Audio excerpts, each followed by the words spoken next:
आज के लेक्चर में हम बात करने वाले हैं कि एक पार्टनरशिप फर्म अपने पार्टनर्स को जो सैलरी पे करती है, क्या वो अपनी मर्जी के हिसाब से कितनी भी सैलरी पे कर सकती है?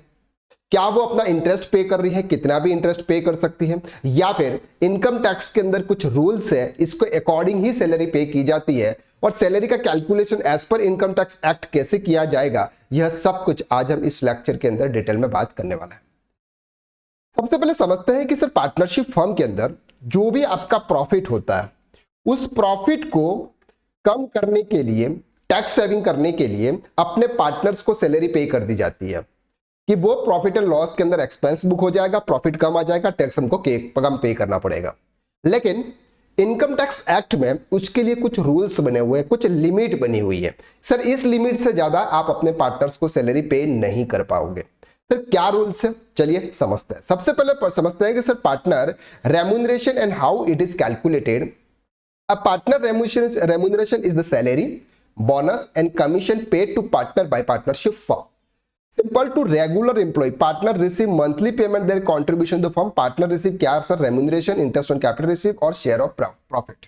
एक पार्टनर अपने पार्टनरशिप फर्म से क्या दे सकता है? रेम्यूनरेशन, रेम्यूनरेशन का मतलब सैलरी, बोनस या फिर कमीशन, और इंटरेस्ट ऑन कैपिटल इन्वेस्टेड और शेयर ऑफ प्रॉफिट। ये तीन अमाउंट एक पार्टनर अपने पार्टनरशिप फर्म से लेता है। अब यहां पर इस बार फाइनेंशियल ईयर 25-26 में एक नया सेक्शन इंसर्ट हुआ। सेक्शन का नाम है सेक्शन 194T। सेक्शन 194T कहता है कि सर एक पार्टनरशिप फर्म अपने पार्टनर्स को जो भी अमाउंट पे कर रही है, चाहे वो सैलरी हो गया, रेम्यूनरेशन हो गया, बोनस हो गया, कमीशन हो गया, कोई भी अमाउंट अगर अपने पार्टनर्स को पे कर रही है और उसकी वैल्यू अगर 20,000 रुपीज से ज्यादा है तो आपको 10% टीडीएस डिडक्ट करना होगा। ये एक नया टीडीएस का सेक्शन इंसर्ट हुआ है 1 अप्रैल 2025 से। अब बात करते हैं कि सर पार्टनर्स रेम्यूनरेशन किस तरह से डिसाइड किया जाता है और उसकी क्या कंडीशंस है। Remuneration is paid only paid to working partners. आपको अब ये ध्यान रखना है कि सर कौन सा पार्टनर साइलेंट है, कौन सा वर्किंग में है, यानी कि डेली ऑफिस आता है या फिर उस पर वर्क कर रहा है। Remuneration should be authorised by the partnership deed. सबसे पहली कंडीशन तो ये आती है कि सर आपकी जो भी एक पार्टनरशिप डेट बनती है, पार्टनरशिप डेट के अंदर किस किस पार्टनर्स को सैलरी देना लिखा हुआ है, ऑथोराइज किया हुआ है, उसी पार्टनर्स की सैलरी आप डेबिट कर सकते हो पीएनएल में। The date should mention the amount of salary और द मेथड ऑफ कैलकुलेशन। उसमें यह भी लिखा होता है कि सर कितने अमाउंट तक की सैलरी पे की जाएगी। Remuneration should be paid period starting from the date on which such partnership come into existence, यानी जब भी पार्टनरशिप डेट आएगी इसके बाद ही सैलरी पे की जाएगी। The remuneration should be within the permissible limit and interest on partners capital allowed maximum rate of 12% per annum simple interest। अब sir एक बात ध्यान रखनी है आपको कि जो भी पार्टनर्स का आपका कैपिटल है और उस कैपिटल पर अगर आप इंटरेस्ट पे कर रहे हो तो वो इंटरेस्ट एल्यूनी 12% से ज्यादा नहीं होना चाहिए। ये चीज आपको ध्यान रखनी है। And it should be related the period of partnership deed. Partnership deed is renew, such renewed provisions consider for the period. चलिए आप समझते हैं कि इसका सैलरी का कैलकुलेशन कैसे किया जाता है। इसके लिए सेक्शन 40 सबसेक्शन बी एप्लीकेबल होता है। एक पार्टनरशिप फर्म अपने पार्टनर्स को जो सैलरी देती है, कितनी सैलरी पे की जा सकती है, उसके लिए सेक्शन होगा सेक्शन 40 सबसेक्शन बी।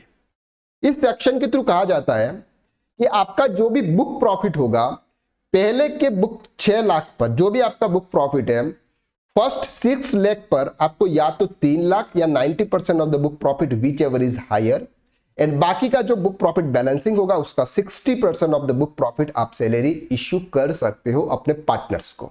चलिए क्या है sir profit as per profit and loss account. आपने जो भी आपका प्रॉफिट एंड लॉस अकाउंट के हिसाब से प्रॉफिट आया, remuneration to partnership debited in the PNL account.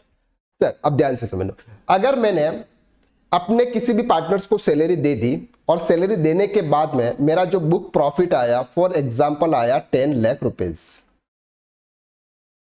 ये कब आया सर? ये कब आया? आफ्टर सैलरी, आफ्टर कमीशन और ये सब कुछ देने के बाद।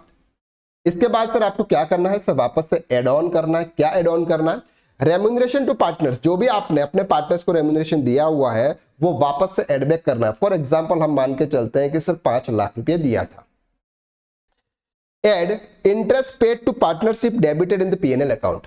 वापस आपको इंटरेस्ट ऐड करना है जो आपने अपने पीएनएल के अंदर डेबिट किया है कि पार्टनर्स कैपिटल अकाउंट के रूप में, उसको वापस से ऐड बैक करना एंड वापस से लेस करना है सेक्शन 40 सबसेक्शन बी, यानी कि 12% से ज्यादा का इंटरेस्ट अगर आपने अपने पार्टनर्स को दिया है तो वो डिसअलाउ हो जाएगा, तो वो वापस ऐड होगा, यहां पर 12% का अलाउ होगा, तो बुक प्रॉफिट आपका आ जाएगा। जो भी आपका बुक प्रॉफिट होगा उसका पहले बुक 6 लाख पर आपको 90% मिलेगा, यानी कि अगर आपको यहां पर 15 लाख रुपए का वैल्यू आ रही है बुक प्रॉफिट आपका, उस 15 लाख पे फर्स्ट 6 लाख पे 90, यानी कि ये आ जाएगा सर 5,70,000 और बाकी के कितने हैं सर 9 लाख है, और 9 लाख पर 60% यानी कि 5,40,000 रुपीज, तो टोटल आपका कितना हो जाएगा सर 11,10,000 रुपए तक की सैलरी आप अपने पार्टनर्स को रेमुनरेशन या किसी भी रूप में आप इश्यू कर सकते हो, यानी कि उनको पे कर सकते हो। तो ये रूल्स बहुत ही इंपॉर्टेंट रूल्स है। अगर किसी भी पार्टनर्स को अगर आप सैलरी दे रहे हो, आप अपनी मर्जी के हिसाब से आप उनको सैलरी पे नहीं कर सकते। जितनी सेक्शन 40 सबसेक्शन बी के थ्रू जो भी रूल्स कहता है उसके अकॉर्डिंग ही हम अपने पार्टनर्स को सैलरी इश्यू कर सकते हैं। आई होप कि ये कैलकुलेशन आपको इजीली समझ में आ गया है। अगर आप अकाउंटिंग एंड टैक्सेशन फील्ड में वर्क कर रहे हैं और आप बैलेंस शीट फाइनलाइजेशन करना चाहते हैं तो हमारा एक कोर्स है बैलेंस शीट फाइनलाइजेशन, सबसे मिनिमम प्राइस में। और अगर आप टैक्स कंसल्टेंट बनना चाहते हैं तो हमारा एक कोर्स है बिकम अ टैक्स कंसल्टेंट। दोनों कोर्सेज की लिंक मैंने डिस्क्रिप्शन में शेयर की हुई है, वहां पर जाकर एक बार आप चेकआउट जरूर करें। तो आज के लिए बस इतना, नेक्स्ट वीडियो में फिर मुलाकात करते हैं, तब तक के लिए थैंक यू सो मच।